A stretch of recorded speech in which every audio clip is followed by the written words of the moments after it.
Okay, so we just got the Final Fantasy VII Rebirth TGS demo, and I am dumbfounded at what I just saw. I am blown away. This game is clearly shaping up to be something very special. So we got a lot of news to go over. Without wasting any more time, click the like button, subscribe if you want to stay up to date with my channel and Final Fantasy, because we're going to be doing a lot of Rebirth talk in the next coming months. So before we get to TGS, we do unfortunately have some bad news in regards to Rebirth, and this comes to us from the website Vandal and El Español, where they spoke to Tetsuya Nomura and Naoki Hamaguchi, and they asked them about any DLC. Nomura flat out says we are not planning any DLC for Rebirth, which is a bummer, and that means that no, Vincent will unfortunately not get his own episodic DLC like Yuffie, which is a bummer, but hey, maybe that means part 3 will be even more packed. And I know what some people are probably thinking, well, they said the same thing about Final Fantasy XVI, and look at what's going on there. They are now getting 2 pieces of paid DLC. Well, 16 and 7 Remakes project are 2 very different things. 16 was much more of an unknown quantity that hadn't been proven yet, so when the game came out and it reviewed well, it sold 3 million copies, and there were people who were clearly interested in that world. They then took that feedback and went, okay, we can do DLC on this now. But with 7 Remakes project, it really feels like everything has been meticulously planned out from the very beginning. So if they say no DLC, I think that means no DLC, unfortunately. Now, getting to this TGS demo, it was insane, and I gotta say first off, Naoki Hamaguchi just gets it. He clearly loves Final Fantasy VII, but he understands too the modern sensibilities of gaming, what it takes to make a game fun and interesting and unique, and he just gets it.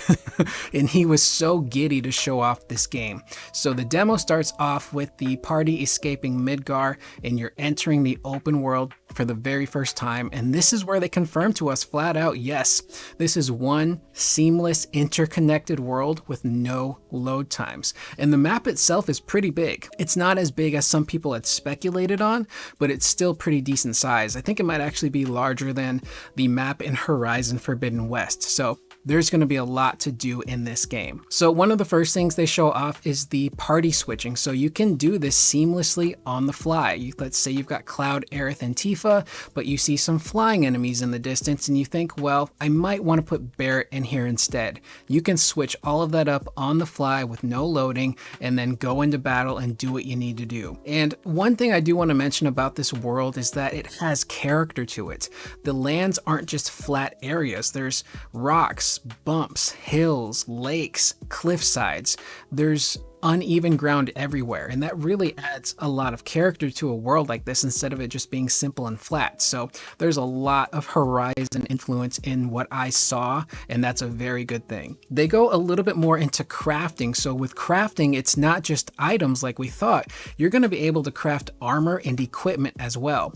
And what's really funny here is that they crafted tents, and tents in this game are cushions. So they find a baby chocobo, they get to a chocobo stop, and they go to rest at it, and Cloud pulls out a cushion and puts it on the board and sits down on that. So these cushions are our new tents, and boom, your health is restored. So that's a really cool little feature. They showcase swimming. You can swim in lakes, you can swim in the oceans, and what's really cool here is they bring up the idea of using tools like wire hooks to help you get around. So that's some Ghost of Tsushima stuff.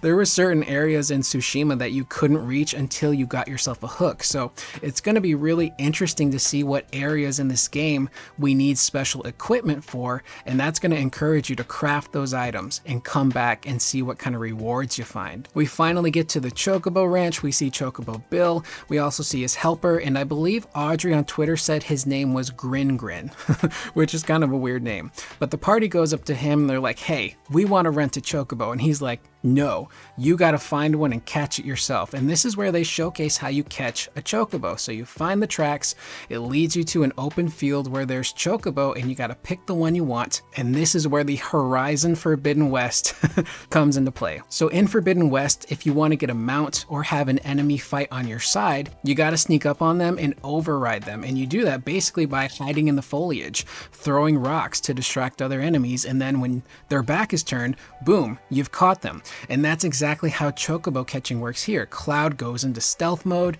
he hides in the foliage, he throws a rock to distract the chocobo, and then he pops out, jumps on the chicken, wrangles it, breaks it, and now you've got a chocobo. And the cutscene that played afterwards was super adorable. Everyone goes up to the chocobo and they're petting it and they're super happy, but Red 13 does not seem ecstatic about a chocobo joining the party. And afterwards, the chocobo heads back to the ranch and they showcase the fast travel here, and it is instant. If you blink, you'll miss it. So going from open world to a location was super fast. Now, when they get back to the ranch, you can't just up and ride the chocobo right away.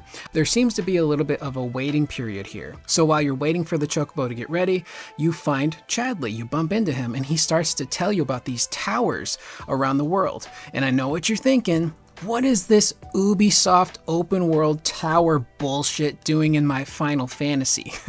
It's not like that, thankfully. These towers actually have rewards and uses for them. So unlocking these towers allows Chadley to develop new materia for you that you wouldn't normally get anywhere else. And it also shows points of interest on the map, so maybe specific dungeons or hunts. So doing these towers have actual incentives to them, and it's not just a waste of time or set dressing. You're gonna get cool stuff for doing them. Here, they ride the chocobos, and the chocobos are quick. These guys are super fast. They also showcase treasure hunting with the chocobos, which is kind of close to the hot and cold minigame with the chocobos in Final Fantasy IX, and I'm pretty sure there's gonna be treasure here that you can only get if you got a chocobo. They very quickly show the Moogle house from the original Final Fantasy VII Moogle minigame, the dating one where you try to get him to go on a date. It's real. It exists in this world, but they show it very quickly and then they take off. Here they talk a little bit more about that artificial intelligence system that can tell you things about your environment, but also about your enemy. It's basically like a Pokedex, I guess is the best way to put it. So she's your information highway for the monsters you're gonna fight. In this next part here, just completely stunned me. They fast traveled to Calm. I was almost kind of dumbfounded at what I was seeing because it was a fully realized version of Calm. People everywhere, vendors, musical performances. It felt like a real lived-in town. And if that's one town, I can't imagine what everything else is going to look like in this game. It's astounding. And in Calm, there is a side quest board that you can go up to and find side quests. And they talk about how these quests will unlock new information for the world. So they pick a quest, they go to the NPC, and this part is super interesting. They said that depending on who's in your party, the dialogue with the NPC will change. So in this situation, they're talking to an NPC who needs them to look for something based on scent. So Red 13's like, I can do that. And Cloud's like, no, we'll just use the chocobos, they're probably better. And Red gets offended by that. So that might actually affect character relationships and maybe the dating minigame later on in the game. But what's really cool is you see this throughout the whole demo, there's dialogue trees. So situations where you're talking to your partners or the NPCs, you'll get multiple options when responding to them. So that's super cool. It's gonna be adding to the replayability to pick one option in this scenario and then maybe play through it again and you pick a different option to see how it changes things. And after this, they show us a very quick sizzle reel of all the other stuff in the game. They show the Moogle house minigame. Moogles are throwing these colored smoke bombs. I have no idea what's going on there, but it looks fun. You run into the crew from 7 Remake that were in the slums. I think they were Butch's Bandits or Butch's Badass Bandits or something like that. The Do Recompense people. They're in the world now, and I'm pretty sure they probably saw the bounty that was on Cloud's head and they figured, let's try to collect. So you're going to be fighting those guys again, which I really like those guys from the first game. They were idiots, but they were really lovable in a weird way too. Next, they show Queen's Blood, which is a mini game that Hamaguchi talked about earlier this week in a Square Enix blog, and he said it was a card game, but they show it here very briefly, and it looks like a mix of Triple Triad and Gwent from The Witcher, and I loved Triple Triad, so if this game is anywhere in the vein of Triple Triad, I am officially on board. That game was so much fun to play once you learned how it worked, and it was addictive taking people's cards.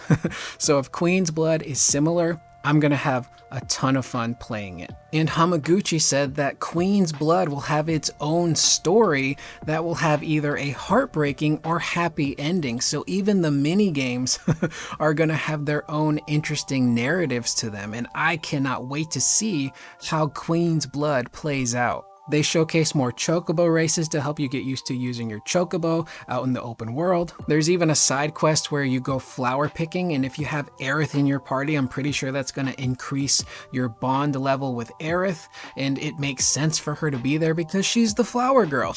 So even the side quests have multiple scenarios in the way that they can play out. It's so intricate. And probably one of the most impressive things is they showcase a piano mini game. It's a rhythm game with actual real piano notes where you can play Final Fantasy songs that you collect in the open world. And in the demo, they showcased Aerith's theme. And it's almost kind of like how in The Last of Us Part 2, where you get the guitar and there's actual real guitar notes and you can play real songs. They said you can play actual songs on this piano with those notes. So the rhythm game itself looks very difficult. There's even a metronome there too, but they're going all in on this game and the mini games, and it's just really impressive. And the last thing they show is an area that looks a lot like Wutai.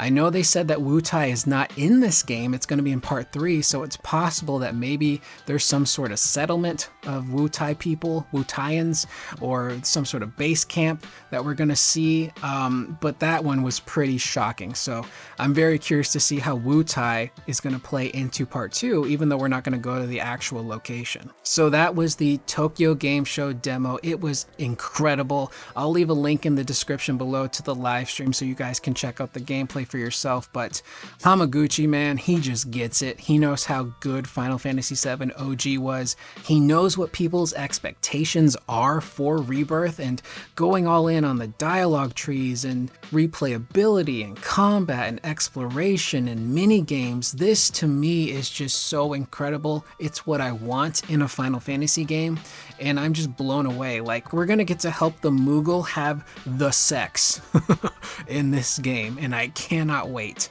So with that being said, this video is very long. My apologies once again, but let me know in the comments down below if you guys checked out this stage presentation. What did you guys think? What was your favorite thing you saw from this TGS demo? Because there's a lot going on, but it was incredible. And before you leave, make sure to check out our Final Fantasy VII Rebirth preview breakdown. We go in depth with a number of sources talking about the previews that landed this week for Rebirth. Tons of cool stuff to talk about. I will see you guys in the next video. Please remember to always be excellent to one another.